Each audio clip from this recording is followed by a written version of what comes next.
Hello, আসসালামু আলাইকুম। সবাই কেমন আছেন? দেখেন বন্ধুরা, আমাদের এখানে একটা দুঃখজনক ঘটনা ঘটে যাচ্ছে। একটা বিল্ডিং অলরেডি একতলা মানে ডাইবে গেছে, আর একতলা এখন মানুষজন সব কিন্তু রাস্তায় বের হয়ে গেছে। সবাই এদের জন্য দোয়া করবেন। দেখেন সব মানুষ রাস্তায় নেমে গেছে। এদিক থেকে কিন্তু রাস্তাটা বন্ধ ছিল, কিন্তু ওরা কি করছে, তারপরও রাস্তা থেকে মানুষ হাঁটতেছে। এই দেখেন অলরেডি কিন্তু বিল্ডিংটা অনেক ঝুঁকিপূর্ণ হয়ে গেছে, মানুষ সব রাস্তায়। ওদের রাস্তায় দেখেন নতুন একটা রাস্তায় হচ্ছে, সেই জন্য ওই বিল্ডিংটার এই অবস্থা। অনেক দিন আগে থেকে কিন্তু ছিল, মানুষ সতর্ক হয়নি, কিন্তু এখন কিন্তু সেই বিপদটা চলেই এসেছে।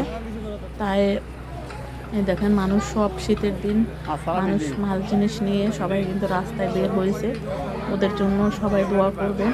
সবাই এই দেখেন সবাই কি করতেছে, সবাই রাস্তায় মালামাল নিয়ে বসে থাকছে। সবাই দোয়া করবেন, আর যদি কেউ পারেন ওদেরকে একটু সাহায্য করবেন। সাহায্যের হাত বাড়িয়ে দিলে ওদের কষ্ট হবে না। সবাই শেয়ার করে দেবেন ভিডিওটা। আল্লাহ হাফেজ।